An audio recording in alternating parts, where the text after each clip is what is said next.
watching 24.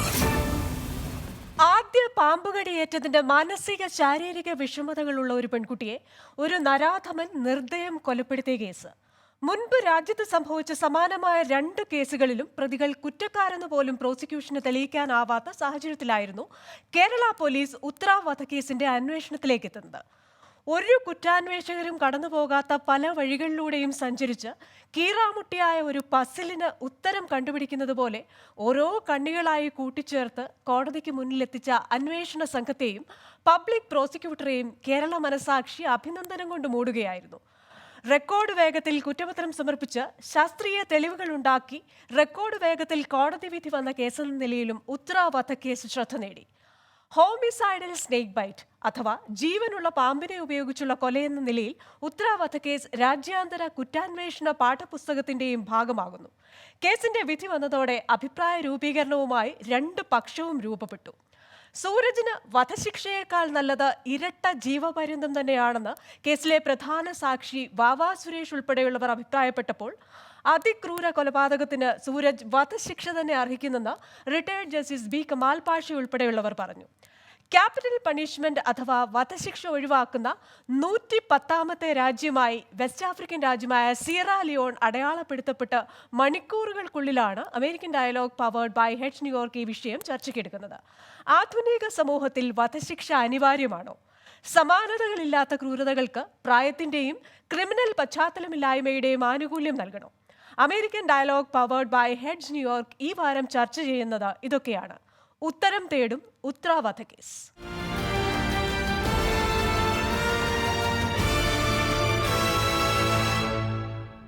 ഇന്നത്തെ എന്റെ അതിഥികൾ retired justice B Kamal Pasha, ജനീവയിൽ നിന്നുള്ള രാജ്യാന്തര നിയമ വിദഗ്ധൻ ദീപക് രാജു, UK-യിൽ നിന്നുള്ള സ്വതന്ത്ര ഗവേഷകയും ക്രിമിനോളജിസ്റ്റുമായ ദീപ പി മധു, അധ്യാപികയും സോഷ്യൽ വർക്കറും എഴുത്തുകാരിയുമായ ദീപ റാം എന്നിവരാണ്.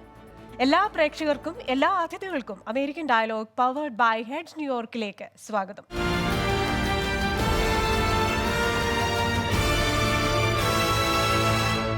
അതിഥികളിലേക്ക് എല്ലാ സാമൂഹ്യ വിഷയങ്ങളിലും സ്വന്തമായ നിലപാട് വ്യക്തമാക്കുന്ന ഒരു വ്യക്തിയാണ് retired justice B Kamal Pasha. Keralam കാത്തിരുന്ന ഒരു വിധിയാണ് ഉത്തര വധക്കേസിലെ. സൂരജിന് മതിയായ ശിക്ഷ കിട്ടിയോ എന്ന ചോദ്യത്തിന് retired justice B Kamal Pasha ഇങ്ങനെയാണ് 24 USA അമേരിക്കൻ ഡയലോഗിനോടും പ്രതികരിച്ചത്. കേൾക്കാം. ഒരു പൊതുജനത്തിൽ പെടുന്ന ഒരാളെന്നുള്ള നിലയ്ക്കും അതുപോലെ തന്നെ ഒരു മുൻ ന്യായാധിപനെന്നുള്ള നിലയ്ക്കും എൻ്റെ അനുഭവ സമ്പത്ത് വെച്ച് അയാൾക്ക് ശരിയായ ശിക്ഷ കിട്ടി എന്ന് ഞാൻ കരുതുന്നില്ല. അതിൻ്റെ കാരണം എന്ന് പറഞ്ഞാൽ ഇതൊരു റയറസ്റ്റ് എമംഗ് റയർ കേസ് ആവും എന്ന് കോടതി തന്നെ കണ്ടിട്ടുള്ളതായിട്ട് മാധ്യമങ്ങളിൽ ഇന്ന് കാണുന്നു. ജഡ്ജ്മെൻറ്റ് ഞാൻ വായിച്ചില്ല, എനിക്കറിയില്ല. അങ്ങനെ കണ്ടു കഴിഞ്ഞാൽ പിന്നെ അർത്ഥം അതിന് വധശിക്ഷ കൊടുക്കേണ്ട കേസാണ്. റയറസ്റ്റ് എമംഗ് റയർ ആണെന്നുണ്ടെങ്കിൽ സുപ്രീം കോടതി പറഞ്ഞേക്കുന്നത് അങ്ങനെയുള്ള കേസിൽ വധശിക്ഷയാണ് കൊടുക്കേണ്ടത്. ഇതിൻ്റെ ഫാക്ട്സ് നോക്കിക്കഴിഞ്ഞാൽ ഏതൊക്കെയാണ് റയറസ്റ്റ് എമംഗ് റയർ എന്നുള്ളതിന് ആ കേസിൻ്റെ ഫാക്ട്സ് നോക്കിക്കഴിഞ്ഞ് കഴിഞ്ഞാൽ ഇവിടെ വളരെയധികം ക്രൂവലായിട്ടുള്ള ഒരു ആക്റ്റാണ്.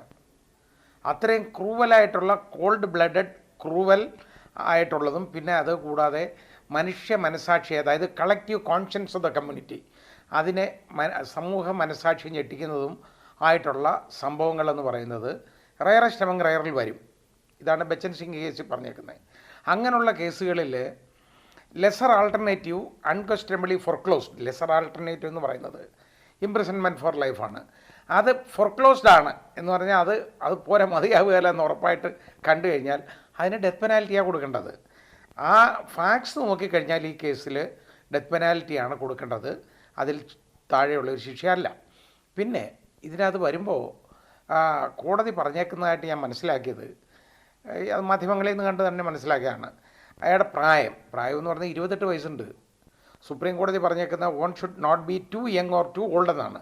ടു യങ് എന്ന് പറഞ്ഞാൽ ഒരു 18 വയസ്സ്, 19 വയസ്സ്, 20 വയസ്സ്, 21 വയസ്സ്, ഇതൊക്കെ ടു യങ് ആണ്. 28 വയസ്സുള്ള എവൻ ഒരിക്കലും ഇതിൻ്റെ കാര്യകാരണ സഹിതമായിട്ട് ഈ സംഭവം മനസ്സിലാക്കിയെടുക്കാൻ കഴിവില്ലാത്തവൻ എന്ന് നമുക്കൊരിക്കലും പറയാൻ ഒക്കുകയില്ല. കാരണം ഇത് ഡയബോളിക്കലാണ്, കോൾഡ് ബ്ലഡഡ് ആണ്, പ്രീ മെഡിറ്റേറ്റഡ് ആണ്, പ്രീ പ്ലാൻഡ് ആണ്. കാരണം നേരത്തെ പ്ലാൻ ചെയ്തല്ലെങ്കിൽ പാമ്പിനെ കൊണ്ടുവന്ന് ഇടാൻ പറ്റില്ലല്ലോ, കൊണ്ടുവന്ന് ഇട്ടതാണ്. പിന്നെ മുമ്പൊരു ഇൻസ്റ്റൻസിൽ ആദ്യം ഇതിനെ പാമ്പിനെ ഇട്ട് പാമ്പ് അതിനെ കടിക്കുകയും ചെയ്തു. എന്നിട്ട് ആ കൊച്ചു മരിച്ചില്ല. അപ്പോൾ പിന്നെ അയാൾ അണലി പോരാതെ മൂർഖനിലേക്ക് മാറുകയാണ് ഉണ്ടായത്. അപ്പോൾ ഇത് ഇത്രത്തോളം ഡയബോളിക്കായിട്ട് പ്രീ പ്ലാൻഡ് ആയിട്ട് പ്രീ മെഡിറ്റേറ്റഡ് ആയിട്ട് ചെയ്ത ഒരു മർഡർ. അത് വയസ്സെന്ന് പറയുന്നത് അതിനകത്ത് വലിയ ഇമ്പോർട്ടൻസ് ഒന്നും ഇല്ല അതിന്. ഇതാണ് ജസ്റ്റിസ് ബി കമാൽ പാഷയുടെ അഭിപ്രായം. ഇത് തന്നെ നമുക്ക് international law expert Deepak Raju ഉണ്ട്. ദീപക് രാജുവിനോട് ചോദിക്കാം. ദീപക് രാജു, ഇപ്പോൾ ജസ്റ്റിസ് ബി കമാൽ പാഷ പറഞ്ഞത് കേട്ടല്ലോ. അദ്ദേഹം പറഞ്ഞത് rarest of the rarest incident, അപൂർവങ്ങളിൽ അപൂർവമെന്ന് കോടതി തന്നെ സമ്മതിച്ച ഒരു കേസ്. ഈ കേസിൽ വധശിക്ഷ കൊടുക്കേണ്ടതാണ് ഒന്ന്. മറ്റൊരു വിഭാഗം പറയുന്നത് സുപ്രീം കോടതി ഒരു വധശിക്ഷ കൊടുക്കുന്നതിനായി നിശ്ചയിച്ചിട്ടുള്ള 5 മാനദണ്ഡങ്ങളിൽ 4 പൂർണ്ണമായി സാറ്റിസ്ഫൈ ചെയ്യുന്ന ഒരു കേസ്. അതുകൊണ്ട് ഇതിന് വധശിക്ഷ കൊടുക്കണം എന്ന് ഇദ്ദേഹത്തോടൊപ്പമുള്ള മറ്റൊരു വിഭാഗവും പറയുന്നു. ദീപക് രാജുവിന്റെ അഭിപ്രായത്തിൽ ദീപക് രാജു എന്താണ് പറയുന്നത്? സൂരജിന് ഈ ശിക്ഷയാണോ ഡിസേർവിംഗ് ആയിട്ടുള്ളത്? ഈ കേസില് പ്രതിക്ക് കിട്ടിയ ശിക്ഷ അയാൾ അർഹിക്കുന്ന ഒന്നാണ് എന്ന് കരുതുന്ന ഒരു വ്യക്തിയാണ് ഞാൻ. അതുപോലെ വധശിക്ഷയോട്, ക്യാപിറ്റൽ പണിഷ്മെന്റിനോട് എല്ലാ സാഹചര്യങ്ങളിലും ശക്തമായി വിയോജിക്കുന്ന ഒരാൾ കൂടിയാണ് ഞാൻ. അതുകൊണ്ട് തന്നെ ജസ്റ്റിസ് പാഷ പറഞ്ഞതിനോട് വിയോജിപ്പുണ്ട്. അതില് ചില കാര്യങ്ങൾ, അദ്ദേഹം പറഞ്ഞ കാര്യങ്ങളിൽ 1-2 പോയിന്റുകൾ അഡ്രസ് ചെയ്യാൻ അല്പം വിശദമായിട്ട് ആഗ്രഹിക്കുകയാണ്. അപ്പൊ അദ്ദേഹത്തിന്റെ ഇന്നത്തെ പ്രതികരണത്തിലും അതുപോലെ തന്നെ മുൻപ് പല ദിവസങ്ങളിലായിട്ട് ജസ്റ്റിസ് പാഷ മാധ്യമങ്ങൾക്ക് മുൻപിൽ നടത്തിയിട്ടുള്ള പ്രതികരണങ്ങളിലും അദ്ദേഹം കോട്ട് ചെയ്യുന്നത് ബച്ചൻ സിംഗ് കേസ്, അതായത് ബച്ചൻ സിംഗ് വേഴ്സസ് പഞ്ചാബ് സുപ്രീം കോടതിയിലെ കേസാണ്. ബച്ചൻ സിംഗ് കേസിന്റെ പശ്ചാത്തലം ഡെത്ത് പെനൽറ്റി, വധശിക്ഷ ഭരണഘടനയ്ക്ക് എതിരാണോ, ഭരണഘടനാപരമായിട്ട് വധശിക്ഷ നിലനിർത്താൻ പാടുണ്ടോ എന്ന ചോദ്യത്തിന് മറുപടിയായിട്ട് റെയറസ്റ്റ് ഓഫ് റെയർ കേസുകളിൽ മാത്രം വധശിക്ഷ കൊടുക്കുന്ന ഒരു നിയമമാണെങ്കിൽ ഭരണഘടനാപരമായി അത് നിലനിർത്താം.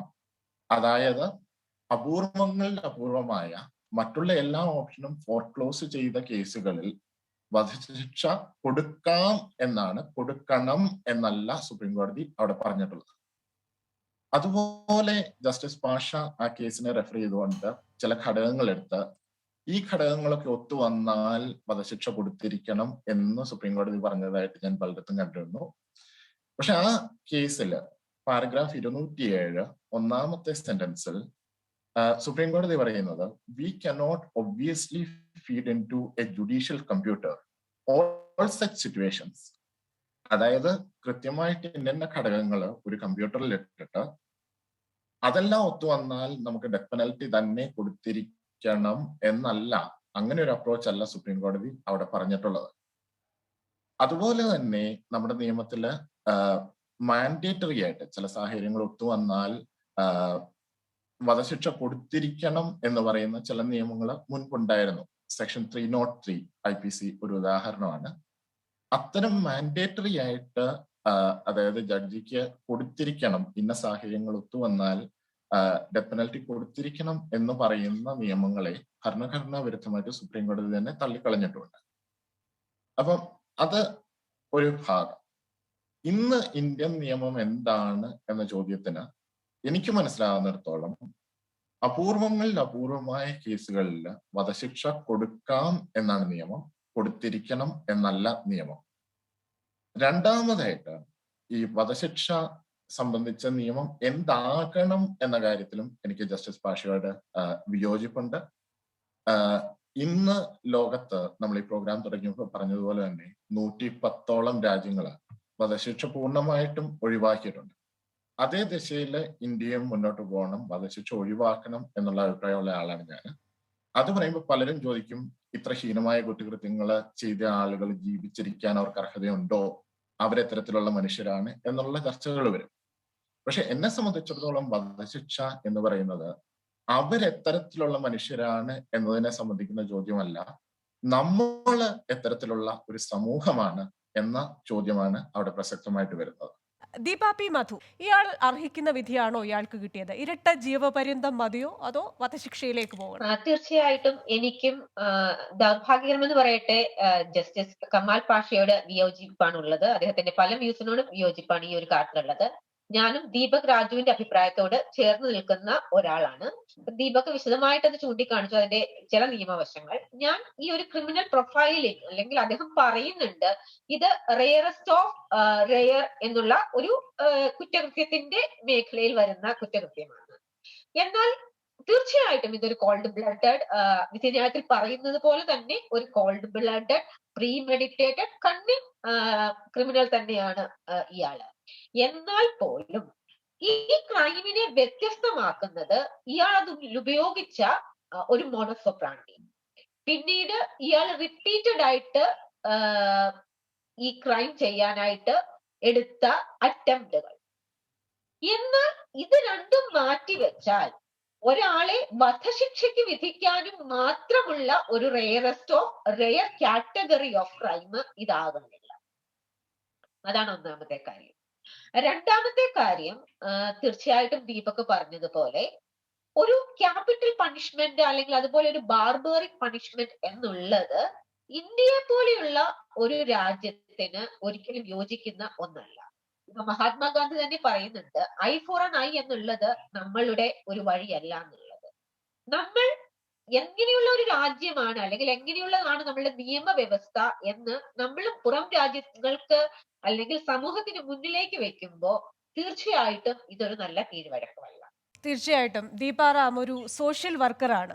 ഈ ഒരു വിധി പ്രസ്താവം കൊല്ലം അഡീഷണൽ സെഷൻസ് കോടതിയിൽ ജസ്റ്റിസ് എം മനോജ് നിർവഹിക്കുമ്പോൾ കേരളത്തിലെ ക്യാമറ കണ്ണുകളൊക്കെ സൂം ചെയ്തത് മണിമേഖല എന്ന് പറയുന്ന അമ്മയുടെ കണ്ണുകളിലേക്കാണ്. ആ വിധി പ്രസ്താവം കേട്ട് കഴിഞ്ഞപ്പോൾ അമ്മയുടെ കണ്ണിൻ്റെ ഒരു കോണിൽ ഒരു കണ്ണുനീർത്തുള്ളി വന്നു. അമ്മ പറഞ്ഞു, ഈ വിധിയിൽ ഞാൻ തൃപ്തയല്ല, ഇത്തരം കുറ്റകൃത്യങ്ങൾ ഒഴിവാക്കാൻ ഈ വിധി പോരാ. ആ അമ്മയോടും കുടുംബത്തോടും ഒപ്പമാണോ ദീപാറാം? ക്രിസ്റ്റീന, ഇത് നമ്മൾ പറയുമ്പോൾ ആ അമ്മയുടെ മുഖം അത് ഓർത്തുകൊണ്ട് തന്നെ പറയട്ടെ. ഈ സൗമ്യ വധക്കേസിൽ പോലും സൗമ്യയുടെ അമ്മ പറഞ്ഞിരുന്നു, ഗോവിന്ദചാമി ഓരോ ദിവസം ജയിലിൽ കഴിയുന്നത്, ഓരോ സൂര്യൻ ഉദിക്കുന്നത് ഗോവിന്ദചാമി കാണുന്നത് ഒരു അമ്മ എന്ന നിലയിൽ എനിക്ക് സഹിക്കാനാവുന്നില്ല. കാരണം എന്റെ മകളുടെ ആയുസ് എടുത്തവനാണ്. എനിക്ക് തോന്നുന്നു അതേ സൈക്കോളജി അല്ലെങ്കിൽ അതേ ഇമോഷൻ കൺസിഡർ ചെയ്താണ് ഇവിടുത്തെ ഒട്ടുമിക്ക സ്ത്രീകളും അല്ലെങ്കിൽ ആളുകളും ഈ വിധിയെ സ്വീകരിച്ചത്. ആ അമ്മയോടൊപ്പം തന്നെയായിരുന്നു ഒരുപാട് പേര്. പക്ഷെ എങ്കിൽ പോലും ഒരു സോഷ്യൽ വർക്കർ എന്ന സംഭവം മാറ്റി നിർത്തി ഞാൻ പറയട്ടെ, ഞാൻ ദീപക് സാറും പറഞ്ഞതിനോട് പൂർണ്ണമായി യോജിക്കുന്നു. കാരണം അവിടെയും കുറച്ച് എന്താ പറയാ, നമ്മൾ ഒരു പരിഷ്കൃത സമൂഹത്തിലാണ് ജീവിക്കുന്നത്. ഇന്ത്യയെ പോലെ ഒരു ഡെമോക്രസി, ഒരു ഇസ്ലാമിക് സ്റ്റേറ്റ് നടപ്പാക്കുന്നത് പോലെ ഒരു വിധി നടപ്പാക്കണമെന്നോ അല്ലെങ്കിൽ കണ്ണിന് കണ്ണ് പല്ലിന് പല്ല് അങ്ങനെ നടപ്പാക്കണമെന്നോ ഞാൻ കരുതുന്നില്ല. അതൊരു പരിഷ്കൃത സമൂഹത്തിന് ചേർന്നതുമല്ല. വധശിക്ഷയ്ക്ക് ഞാനും ബേസിക്കലി എതിരാണ്. പക്ഷെ എന്നിരുന്നാൽ പോലും ആ അമ്മയുടെ കണ്ണുനീരിനെ പൂർണ്ണമായി ജസ്റ്റിഫൈ ചെയ്യുന്ന രീതിയിലായിരിക്കണം ഇയാള് ശിക്ഷ അനുഭവിച്ച് തീർക്കുന്നത്. അല്ലാതെ അതിനകത്ത് കയറിയിട്ട് കുറച്ച് കൊല്ലം കഴിയുമ്പോൾ നല്ല നടത്തിപ്പിന് പുറത്തു വരിക അങ്ങനത്തെയൊക്കെ ചെയ്തു കഴിഞ്ഞാൽ ഭയങ്കര സങ്കടമാണ്. അങ്ങനെയൊന്നും ആവരുത്. പിന്നെ അതുപോലെ തന്നെ വേറൊരു കാര്യം പറയാം, ഒരു ഒഫൻഡർ രജിസ്ട്രി നമുക്ക് കീപ്പ് ചെയ്യാൻ ഒരു സിസ്റ്റം ഉണ്ടോ എന്ന് എനിക്ക് സംശയമാണ്. അപ്പോൾ കുറച്ചു കഴിയുമ്പോൾ നമ്മൾ തന്നെ ഈ കഥ മറക്കും, കഥാപാത്രങ്ങളെയൊക്കെ മറക്കും. പണ്ട് പാമ്പ് കടിയേറ്റ ഉത്രയുടെ പേര് ഓർക്കുമെങ്കിലും ചിലപ്പോൾ ഈ മനുഷ്യന്റെ പേര് പോലും സമൂഹം ഓർത്തുന്നിരിക്കില്ല. അങ്ങനെയൊക്കെ ഇയാൾ പുറത്തിറങ്ങി പിന്നെ ഇയാൾ സൊസൈറ്റിയിൽ എന്ത് കാണിക്കും, ഇയാൾ റിഫോംഡ് മനുഷ്യനായിട്ടാണോ ഇറങ്ങി വരുന്നത്, അതൊക്കെ നമ്മൾ വേറെ ഡിസ്കസ് ചെയ്യേണ്ട കാര്യങ്ങളുമാണ് എന്ന് എനിക്ക് തോന്നുന്നു. അതെ, നമ്മൾ ഇതുമായി ബന്ധപ്പെട്ട മറ്റൊരു വശം കൂടി നമ്മൾ ജസ്റ്റിസ് ബി കമാൽ പാഷയോട് ചോദിക്കുകയുണ്ട്. അപ്പം നമുക്ക് ആ വശം കൂടി ഒന്ന് നോക്കിയിട്ട് വരാം. കേരളത്തിൽ ഗാർഹിക പീഡന കൊലപാതകങ്ങളും സ്ത്രീധന കൊലപാതകങ്ങളും ഒക്കെ വർദ്ധിച്ചു വരികയാണ്. ഇത്തരത്തിലുള്ള ഗാർഹിക പീഡനങ്ങൾ അനുഭവിക്കുന്ന പെൺകുട്ടികൾ തിരികെ വീട്ടിലേക്ക് എത്തുമ്പോൾ ഇത് മനസ്സിലാക്കുന്നതിൽ പെൺകുട്ടികളുടെ അടുത്ത ബന്ധുക്കൾ പുറകോട്ടാണോ എന്നാണ് നമ്മൾ ജസ്റ്റിസ് ബി കമാൽ പാഷയോട് ചോദിച്ചത്. അദ്ദേഹം പറഞ്ഞ ഉത്തരം ഇങ്ങനെയാണ്. അത് പിറകോട്ടൊന്നുമല്ല, മനഃപൂർവ്വമാണ്.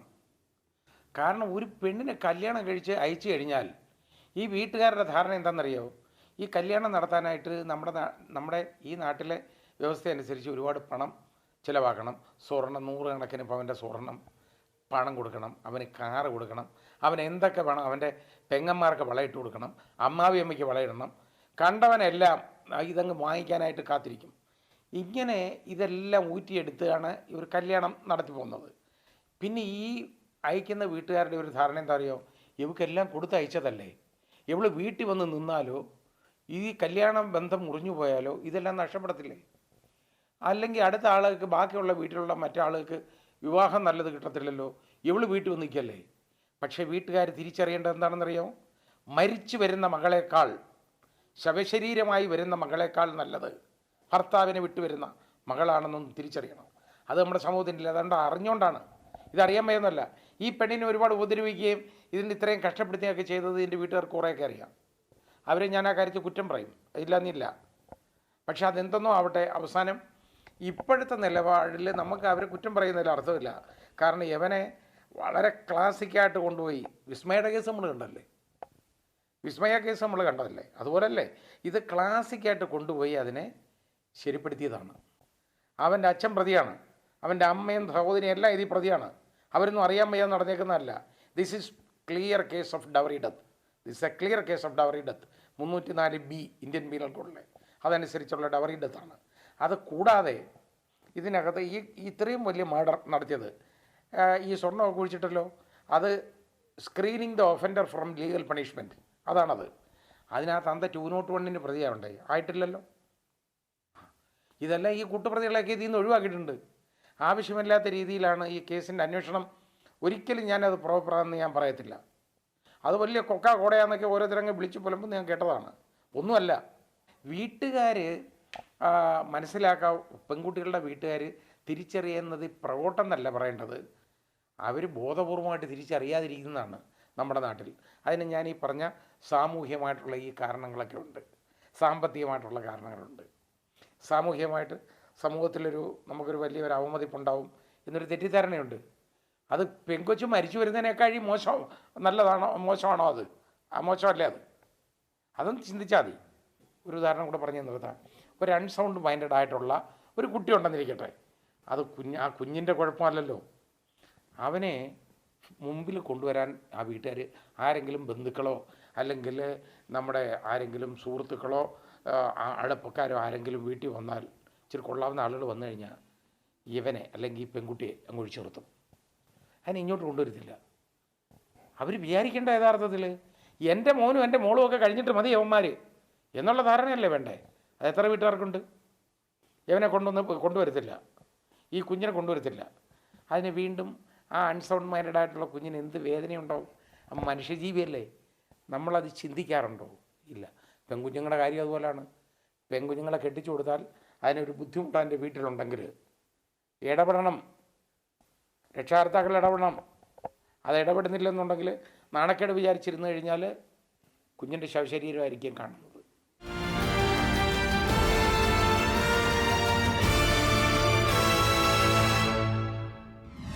Heads Brokerage.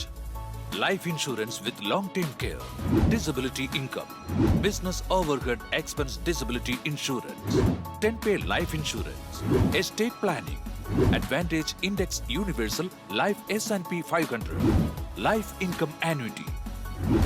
Heads Brokerage, New York. Phone 516-433-4310. headsbrokerage@gmail.com. Shantigram Kerala Ayurvedic centers spread across USA, Canada, and India. Specialized Ayurvedic consultation for chronic ailments and lifestyle diseases. Authentic Ayurvedic medicines and Panchakarma treatments for arthritis, back and neck pain, slip disc, frozen shoulder, depression, stress, sinusitis, psoriasis, eczema, infertility, for immunity, respiratory care, and much more. Visit us at shantigram.us for USA, shantigram.ca for Canada, and shantigram.in for India.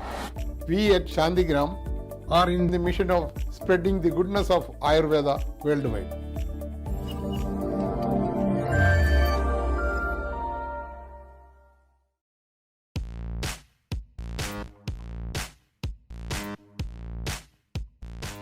Hi, I'm Tom George Collat. Caltron Tax Corporation been serving this community over a quarter of a century, which means our 25 years of experience can serve you better. At Caltron Tax, we are up to date with the new tax laws. If you are eligible and have not received your stimulus payment, we can help you get your money. We look forward to seeing you here at Caltron Tax. If you want to file your tax return, give us a call at 718-956-0500 or 212-466-6001.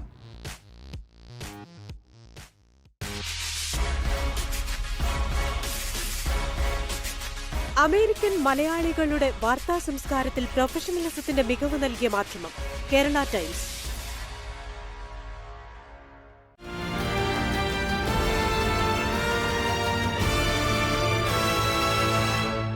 Shri Deepak Raju, വീണ്ടും justice Kamal Pasha പറഞ്ഞത് കേട്ടല്ലോ, ഒരു social and economic stigma ഉണ്ട് നമുക്കിടയിലെന്നാണ് അദ്ദേഹം പറയുന്നത്. അതിനോട് യോജിക്കുന്നുണ്ടോ? അതിനോട് ഭാഗികമായിട്ട് മാത്രമേ യോജിക്കാൻ സാധിക്കുകയുള്ളൂ. കാരണം അദ്ദേഹം പറഞ്ഞ കാര്യങ്ങളിൽ പലതിനോടും ഈ സ്റ്റിഗ്മ ഉണ്ട് എന്ന് പറയുന്നതും ആ സ്റ്റിഗ്മ കാര്യമാക്കണ്ട എന്ന് പറയുന്നതും ഒക്കെ ശരിയാണ്. പക്ഷേ കല്യാണം കഴിഞ്ഞിട്ട് തിരിച്ചു വന്നാൽ ഉണ്ടാകുന്ന സ്റ്റിഗ്മ എന്ന് പറയുന്നത് പ്രശ്നം വളരെ അഡ്വാൻസ്ഡ് ആയി കഴിഞ്ഞിട്ടുള്ള ഒരു ഭാഗം മാത്രമാണ്. ഇതിന്റെ അടിസ്ഥാനപരമായ വേറെ ചില കാര്യങ്ങളുണ്ട്. ഇപ്പം ജസ്റ്റിസ് പാഷ അദ്ദേഹം സംസാരിച്ചപ്പോൾ പറഞ്ഞത് പെൺകുട്ടികളെ കല്യാണം കഴിച്ച് അയച്ചു കഴിഞ്ഞാൽ എന്ന് പറഞ്ഞാണ് അദ്ദേഹം തുടങ്ങിയത് എന്നാണ് എൻ്റെ ഓർമ്മ. എൻ്റെ അഭിപ്രായത്തില് കുട്ടികൾക്ക് പറ്റിയ ഒന്നല്ല വിവാഹം എന്ന് പറയുന്നത്. അത് ആൺകുട്ടിയായാലും പെൺകുട്ടിയായാലും പൂർണ്ണ വളർച്ചയെത്തിയ, പൂർണ്ണ ബോധത്തിലെത്തിയ അഡൽട്ടായ ഇന്ത്യൻ പൗരന്മാർക്ക് പറഞ്ഞിട്ടുള്ള ഒന്നാണ് നിയമപരമായിട്ട് വിവാഹം എന്ന് പറയുന്നത്. അത് ഞാൻ നിറ്റ്പിക്കുകയോ അദ്ദേഹത്തിന്റെ ഭാഷയെ വിമർശിക്കുന്നതല്ല. നമ്മുടെ സമൂഹം വിവാഹം എന്ന പരിപാടിയെ കാണുന്ന ഒരു രീതിയുടെ പ്രശ്നങ്ങളുണ്ട്. അതിനെ അഡ്രസ് ചെയ്യാതെ പിന്നീട് കല്യാണം കഴിഞ്ഞ് പ്രശ്നങ്ങൾ ഉണ്ടായാൽ എന്ത് ചെയ്യാം എന്നതിലേക്ക് മാത്രം ചർച്ച പോയി കഴിഞ്ഞാല് നമുക്ക് ഭാഗികമായ ഒരു ചർച്ച മാത്രമേ ലഭിക്കുകയുള്ളൂ എന്നുള്ളത് കൊണ്ടാണ് ഞാൻ ആ പദപ്രയോഗങ്ങളിൽ തൂങ്ങുന്നത്. അപ്പം എൻ്റെ ഒരു അഭിപ്രായത്തില് രണ്ട് വ്യക്തികള് പ്രായപൂർത്തിയായി അവര് സ്വന്തം കാലിൽ നിന്ന് അവര് സ്വന്തം പങ്കാളികളെ തിരഞ്ഞെടുത്ത് ഏതെങ്കിലും ഒരു കാലത്ത് പങ്കാളി വേണം എന്ന് തോന്നുമ്പോൾ അവരെ സ്വന്തം പങ്കാളികളെ തിരഞ്ഞെടുക്കുകയും ഈക്വലായ തുല്യതയിൽ അടിസ്ഥാനപ്പെട്ട ഒരു ബന്ധത്തിലേക്ക് കടക്കുകയും ചെയ്യുക എന്ന് പറയുന്നതാണ് വിവാഹം. അത് ഇന്ന് ലോകത്തും മിക്ക ഇടങ്ങളിലും അങ്ങനെ, അല്ലെങ്കിൽ ലോകത്ത് ഒരുപാട് ഇടങ്ങളിൽ അങ്ങനെ ആയിട്ടുണ്ട്. ഒരു പെൺകുട്ടി സംസാരിച്ചില്ലെങ്കിൽ കൂടി അവൾ അനുഭവിക്കുന്ന മാനസിക ശാരീരിക പീഡനങ്ങൾ വീട്ടിൽ തിരിച്ചു വരുമ്പോൾ അവളുടെ അമ്മയ്ക്കും അച്ഛനും ബന്ധുക്കൾക്കും അടുത്ത ബന്ധുക്കൾക്കും മനസ്സിലാക്കാവുന്നതല്ലേ ഉള്ളൂ. തീർച്ചയായിട്ടും അതാണ് കാതലായ ഒരു പോയിന്റ് ഇതിലെ. നമ്മളുടെ കുട്ടികൾ, അതിപ്പോ ആൺകുട്ടിയായാലും പെൺകുട്ടിയായാലും ഗാർഹിക പീഡനത്തിന് ഇരയാകുകയാണെങ്കിൽ എന്തോ ഇത് ശരിയല്ല, ഇതൊരു ഗാർഹിക പീഡനമാണ് എന്ന് തിരിച്ചറിയാനുള്ള ഒരു മാനസികാവസ്ഥ നമ്മുടെ കുട്ടികൾക്ക് ഉണ്ടാവണം. അത് ചെറുതിലേ തൊട്ടേ അത് ആൺകുട്ടികളോട് നമ്മൾ പറയണം. മറ്റൊരുവന്റെ യാതൊരു വിധത്തിലുള്ള അവകാശത്തിലേക്കും നിങ്ങൾ കടന്നു കയറില്ലെന്ന് ആൺകുട്ടികളെയും പറഞ്ഞ് ബോധ്യപ്പെടുത്തണം. അതുപോലെ തന്നെ പെൺകുട്ടികളെയും അവരുടെ അവകാശങ്ങളെ കുറിച്ച് ബോധ്യപ്പെടുത്തണം. അതിനുള്ള തീർച്ചയായിട്ടും ഒരു ഉത്തരവാദിത്വം മാതാപിതാക്കൾക്കുണ്ട്. പലപ്പോഴും നമ്മൾക്ക് അറിയാൻ കഴിയുക മാതാപിതാക്കൾക്ക് മാത്രമല്ല, ഇവരീ പോയി അടുത്ത് പറയുന്ന സുഹൃത്തുക്കള് അല്ലെങ്കിൽ നല്ല സൗഹൃദങ്ങൾ ഇല്ലാണ്ടാകുക, അല്ലെങ്കിൽ സുഹൃത്തുക്കൾക്ക് ഇതിനെ ഒന്നും മനസ്സിലാക്കാൻ പറ്റാതിരിക്കുക, അല്ലെങ്കിൽ സമൂഹത്തിന് ഇവരെ അംഗീകരിക്കാൻ പറ്റാതിരിക്കുക, സമൂഹം ഇവരെ മനസ്സിലാക്കാതിരിക്കുക, ഇതൊക്കെയും ഒരു ഗാർഹിക പീഡനത്തിനെ കുട്ടികൾ തിരിച്ചറിയപ്പെടാതെ പോകാം. നമ്മുടെ പ്രശ്നങ്ങള് പരസ്പരം തുറന്നു പറയാനുള്ള ഒരു വേദിയാവണം കുടുംബങ്ങൾ. അതാണ് എനിക്കും തോന്നുന്നത്. അത് സമൂഹവും അവരെ കേൾക്കാൻ തയ്യാറാവണം, സമൂഹത്തിന്റെയും ഒരു ആറ്റിറ്റ്യൂഡ് മാറണം ഈ കാര്യത്തിൽ എന്നാണ് എനിക്ക് പറയാനുള്ളത്. ഇനിയിപ്പോ നമ്മൾ ദീപ റാമിലേക്ക് ചെല്ലുകയാണെങ്കിൽ, ദീപ പി മധു പറഞ്ഞത് കേട്ടല്ലോ, നമ്മുടെ കുടുംബങ്ങളിൽ ഇതൊക്കെ തുറന്നു പറയാനുള്ള ഒരു അവസരം ഉണ്ടാകണം. പക്ഷെ തുറന്നു പറയുന്നതിനപ്പുറമായിട്ട് എൻ്റെ കുഞ്ഞിൻ്റെ മുഖം വാടിയിരുന്നാൽ അതിൻ്റെ പിന്നിൽ അവൾ അനുഭവിക്കുന്ന മെന്റൽ ട്രോമ ഉണ്ട് എന്ന് മനസ്സിലാക്കാൻ കഴിയേണ്ടതല്ലേ നമ്മുടെ ഏറ്റവും അടുത്ത ബന്ധുക്കൾക്ക്? തീർച്ചയായിട്ടും അടുത്ത ബന്ധുക്കൾക്ക്, സുഹൃത്തുക്കൾക്ക്, മാതാപിതാക്കൾക്ക് അത് തിരിച്ചറിയാൻ സാധിച്ചേ മതിയാകൂ. മാത്രമല്ല, ഈ കല്യാണം എന്ന് പറയുന്ന സംഭവം ചിലപ്പോൾ വളരെ പ്രിമിറ്റീവായ രീതിയിലാണ് നമ്മുടെ സമൂഹത്തിൽ ഇപ്പോഴും നടന്നുകൊണ്ടിരിക്കുന്നത്. നമ്മൾ പറയുന്നുണ്ടല്ലോ വധശിക്ഷ വളരെ പ്രിമിറ്റീവ് ആണെന്ന്. അതുപോലെ തന്നെ ഞാൻ പറയാണ്, നമ്മൾ നിലവിലുള്ള ഈ അറേഞ്ച്ഡ് മാരേജ് സിസ്റ്റം ജാതിയും മതവും ജാതകവും ഒക്കെ സ്ത്രീധനത്തിന്റെ ഒക്കെ ബേസിസിൽ ഈ അറേഞ്ച് ചെയ്യുമ്പോൾ പിന്നെ വേറെ എന്ത് ക്രൈറ്റീരിയ ആണ് നോക്കുക? അപ്പോ പിന്നെ അറേഞ്ച്ഡ് മാരേജ് ആണെങ്കിലും ലവ് മാരേജ് ആണെങ്കിലും ലിവിംഗ് ടുഗദർ ആണെങ്കിലും എന്താണെങ്കിലും ടോക്സിക് റിലേഷനിൽ നിന്ന് പുറത്തു വരാൻ നമ്മൾ കുഞ്ഞുങ്ങളെ ചെറുപ്പം തൊട്ടേ ശീലിപ്പിക്കേണ്ടതുണ്ട്. ഇത്തരത്തിലൊരു ചർച്ചയിൽ കഴിഞ്ഞ തവണ പങ്കെടുത്തപ്പോൾ ടോക്സിക് റിലേഷനിൽ പുറത്തു വരണമെന്ന് ഞാൻ പറഞ്ഞപ്പോൾ എന്നോട് കുറച്ച് സുഹൃത്തുക്കൾ പറഞ്ഞു, ഇറ്റ് ഇസ് നോട്ട് ഈസി, നിങ്ങൾ പറയുന്നത് പോലെ അത്ര എളുപ്പമല്ല. എന്തുകൊണ്ടാണ് എളുപ്പമല്ലാത്തത്? കാരണം നമ്മൾ ട്യൂൺഡ് ആണ്. നമ്മളോട് സമൂഹം പറയുന്നത് എന്താണ്? 100 നെഗറ്റീവ്സ് ഉണ്ടെങ്കിലും ഒരു പോസിറ്റീവ് ഉണ്ടെങ്കിൽ അതിൽ പിടിച്ചു നിൽക്കൂ, ഒരു റിലേഷനിൽ പിടിച്ചു നിൽക്കൂ എന്നാണ് നമ്മളോട് നമ്മുടെ സൊസൈറ്റി പറയുന്നത്. കുഞ്ഞുങ്ങളെ ഓർത്ത്, അല്ലെങ്കിൽ വെള്ളം അടിക്കുമ്പോൾ മാത്രമല്ല അവൻ നിന്നെ അടിക്കുന്നുള്ളൂ, അല്ലെങ്കിൽ അവൻ ഓക്കെ അല്ലേ, അല്ലെങ്കിൽ ജോലി ജോലിക്ക് വിടുന്നില്ല, അത്രയല്ലേ ഉള്ളൂ, വേറെ കുഴപ്പമൊന്നുമില്ലല്ലോ. അങ്ങനത്തെ ചെറിയ ചെറിയ പ്രശ്നങ്ങൾ ആണ് സമൂഹത്തിന്. പക്ഷെ ഒരു വ്യക്തിയെ സംബന്ധിച്ചിടത്തോളം അത് വലിയൊരു ഇഷ്യൂ ആയിരിക്കാം. ചിലപ്പോൾ ഒന്ന് ജോലിക്ക് പോകുക എന്നത് ഈ വ്യക്തിയുടെ ഇൻഡിവിജ്വാലിറ്റിയെ സംബന്ധിച്ച് ഏറ്റവും വലിയ കാര്യമായിരിക്കും. അതും ഒരു രീതിയിൽ അബ്യൂസ് ആണ്. അപ്പോൾ എന്ത് തരത്തിലുള്ള അബ്യൂസ് ആണെങ്കിലും നമുക്കതിൽ നിന്ന് പുറത്തു വരാനുള്ള ആർജവം സ്വയം ഉണ്ടാവണം. വധശിക്ഷ പ്രാകൃതമെന്ന് വാദിക്കുന്ന നിരവധി പേരുണ്ട്. അതിവേഗം വളരുന്ന ഒരു ലോകത്താണ് നമ്മൾ താമസിക്കുന്നത്. അപ്പോൾ ഈ അതിവേഗം വളരുന്ന ലോകത്ത് ഈ പ്രാകൃതമായ ശിക്ഷ വേണോ എന്നായിരുന്നു നമ്മുടെ ചോദ്യം. ജസ്റ്റിസ് ബി കമാൽ പാഷ ഇങ്ങനെയാണ് പറഞ്ഞത്. പ്രാകൃതമെന്നൊന്നും പറയാൻ ഒക്കത്തില്ല. വേൾഡിൽ പലയിടത്തും പ്രാകൃതമെന്ന് പറഞ്ഞ് ഒഴിവാക്കിയേക്കുന്ന സ്ഥലങ്ങളുണ്ട്. കാരണം മെക്സിക്കോയിൽ പണ്ടങ്ങനെ ഒന്ന് മാറ്റി ആ വധശിക്ഷ അതിൽ നിന്ന് ഒഴിവാക്കി കഴിഞ്ഞിട്ട് അതിൻ്റെ 2 ദിവസം കഴിഞ്ഞപ്പം മെക്സിക്കൻ ഗവർണർ, അവർക്ക് വളരെ പ്രിയപ്പെട്ട ആളാണ്, അയാളെ കൊല്ലപ്പെടുകയാണ്. നടു റോഡിൽ വെച്ച് വെടിയേറ്റ് മരിച്ചു. വെടിവെച്ച് കൊന്നു അയാളെ. അപ്പോൾ അവിടെ ഡെത്ത് പെനാൽറ്റി ഇല്ലാത്തത് കൊണ്ട്, ജനങ്ങൾക്ക് വളരെ പ്രിയപ്പെട്ട ആളായിരുന്നു ഇയാൾ, ഡെത്ത് പെനാൽറ്റി ഇല്ലാത്തതുകൊണ്ട് ഇയാൾക്ക് ഡെത്ത് പെനാൽറ്റി കൊടുക്കാൻ പറ്റുന്നില്ല. അങ്ങനെ വന്നപ്പം ജനങ്ങൾ തെരുവിലേക്ക് ഇറങ്ങി, ഇവരെ കൊല്ലണം എന്ന് പറഞ്ഞിറങ്ങി. രണ്ടാമത് അത് പുനഃസ്ഥാപിക്കേണ്ടതായിട്ട് വന്നു മെക്സിക്കോയിൽ. അങ്ങനെ ഉണ്ടായിട്ടുണ്ട്. പിന്നെ പ്രാകൃതം എന്നൊക്കെ പറയുന്നത് എന്തോ പ്രാകൃതം? ഇങ്ങനെയുള്ള ഒരുത്തനെ ഇട്ട് ചെലവിന് കൊടുക്കുന്നതാണോ ശരിയായ കാര്യം? അപ്പോൾ നമുക്ക് താണ്ടി ഇത് നമ്മുടെ ഇത്രയും വൃത്തികേട് കാണിച്ച് അവൻ, അതായത് മർഡർ ഫോർ ഗെയിനാണ്. കാരണം ഈ പെണ്ണിൻ്റെ കയ്യിൽ നിന്നുള്ള ആഭരണങ്ങൾ എല്ലാം വാങ്ങി തട്ടിയെടുത്തു. അത് കുഴിച്ചിട്ട് അവൻ്റെ താന്ത മാന്തി എടുത്തുകൊണ്ട് വരും, നമ്മൾ കണ്ടല്ലേ. പണം എല്ലാം കിട്ടിയതെല്ലാം ചിലവാക്കി, എല്ലാം എടുത്തു, അതിനെക്കൊണ്ട് കാറ് വാങ്ങിപ്പിച്ചു. ഇങ്ങനെ ഇഷ്ടംമാതിരി അവൻ എന്തൊക്കെ അതിനെ ഊറ്റിയെടുക്കാമോ അത് മുഴുവൻ ചെയ്തിട്ട് ഇതിനെ ക്ലാസിക്കായിട്ട് കൊന്ന് ഒഴിവാക്കി കഴിഞ്ഞാൽ അടുത്ത കല്യാണം കഴിക്കാൻ വീണ്ടും അവൻ സിമ്പിളനായിട്ട് നടക്കല്ലേ. അവനെ അതിനുള്ള മാർഗം ഉണ്ടാക്കി കൊടുക്കുകയാണോ വേണ്ടത്? ലോകത്തെല്ലാ മനുഷ്യർക്കും കുറെ വികാരങ്ങളുണ്ട്. അപ്പം വൈകാരികമായിട്ടൊരു സംഭവത്തോട് എനിക്ക് പ്രതികരിക്കാം, ജസ്റ്റിസ് പാഷയ്ക്ക് പ്രതികരിക്കാം, വഴിയിലിറങ്ങുന്ന ഏത് മനുഷ്യനും പ്രതികരിക്കാം. പക്ഷേ ജസ്റ്റിസ് പാഷയെ ഞാനിപ്പോ ജസ്റ്റിസ് പാഷ എന്ന് വിളിക്കുന്നത് അദ്ദേഹം ഒരു ന്യായാധിപനായിരുന്നു എന്നതുകൊണ്ടാണ്.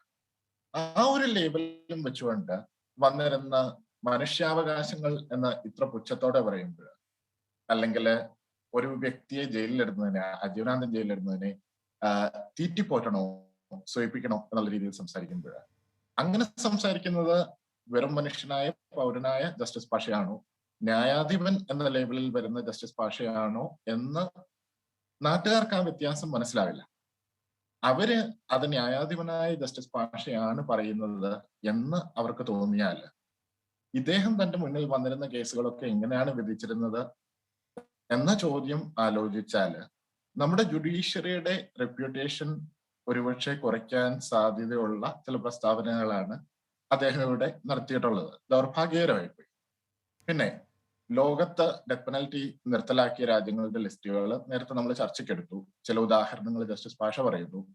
ഞാൻ ഉദാഹരണങ്ങൾ പറയുകയാണെങ്കിൽ നോർവേ അല്ലെങ്കിൽ നോർഡിക് രാജ്യങ്ങളുടെ ഒക്കെ ഉദാഹരണങ്ങൾ പറയാം. അല്ലെങ്കിൽ ഇവിടെ ഞാൻ ജീവിക്കുന്ന സ്വിറ്റ്സർലൻഡ്, ഒരുപാട് രാജ്യങ്ങള് ഡെത്ത് പെനൽറ്റി മാത്രമല്ല ക്രൂരമായ ഒരുപാട് ശിക്ഷകൾ ഒഴിവാക്കിയ, ജയിലുകളിൽ പോലും ഒരുപാട് സൗകര്യങ്ങൾ കൂട്ടിയ, എന്നാൽ ക്രൈം റേറ്റ് അതിനനുസരിച്ച് കുറയുകയും ചെയ്ത ഒരുപാട് രാജ്യങ്ങളുടെ ഒരു റെക്കോർഡ് നമ്മുടെ മുൻപിലാണ്. പക്ഷെ മനുഷ്യാവകാശങ്ങൾ എന്നൊക്കെ പറയുമ്പോൾ ഉള്ള ആ ഒരു പുച്ഛം ഒരു മുൻ ന്യായാധിപന് ചേരുന്നതാണോ എന്ന് മാത്രം അദ്ദേഹം പുനരാലോചിക്കണം എന്ന് മാത്രം ഞാൻ പറയുകയാണ്. അതുപോലെ തന്നെ അദ്ദേഹം പറയുന്ന ബച്ചൻ സിംഗ് കേസിൽ ജസ്റ്റിസ് ഭഗവതിയുടെ ഡിസെൻഡിങ് ഒപ്പീനിയൻ ഉണ്ട്. അതുപോലെ മനുഷ്യാവകാശങ്ങളെ കുറിച്ച് സംസാരിക്കുകയാണെങ്കിൽ മലയാളി തന്നെയായിരുന്ന ജസ്റ്റിസ് കൃഷ്ണയ്യർ പല കേസുകളിലും പുറപ്പെടുവിച്ചിട്ടുള്ള വിധികളുണ്ട്. ഇവയൊക്കെ വായിക്കുകയാണെങ്കിൽ മനുഷ്യാവകാശങ്ങളെ കുറിച്ച് അതിനോട് അത്ര പുച്ഛം ആവശ്യമില്ല എന്നൊരു നിലപാടിൽ അദ്ദേഹത്തിന് എത്തിച്ചേരാൻ പറ്റിയേക്കും. അങ്ങനെ എത്താൻ കഴിയട്ടെ എന്ന് ആശംസിച്ചുകൊണ്ട് വ്യക്തമാണ് അങ്ങയുടെ അഭിപ്രായം. സമയപരിമിതി മൂലം ഈ ചർച്ച ഇവിടെ പൂർത്തിയാക്കാൻ ഞാൻ നിർബന്ധിതയാവുകയാണ്. Thank you very much justice B Kamal Pasha, Shri Deepak Raju, Deepa P Madhu and ദീപാറ. Thank you so much. വധശിക്ഷ നിർത്തലാക്കിക്കൊണ്ട് സിയറ ലിയോണിന്റെ പ്രസിഡന്റ് ജൂലിയസ് മാദാ ബയോ പറഞ്ഞത് ഇങ്ങനെയാണ്: we should not, we shall not and we will never again execute any person in the sovereign republic, denouncing capital punishment as inhuman and declaring that the country had exorcised horrors of a cruel past. ക്രൂരമായ ഒരു പാരമ്പര്യത്തിന്റെ ബാക്കി പത്രമാണോ വധശിക്ഷയെന്ന് കാലം തെളിയിക്കേണ്ടിയിരിക്കുന്നു.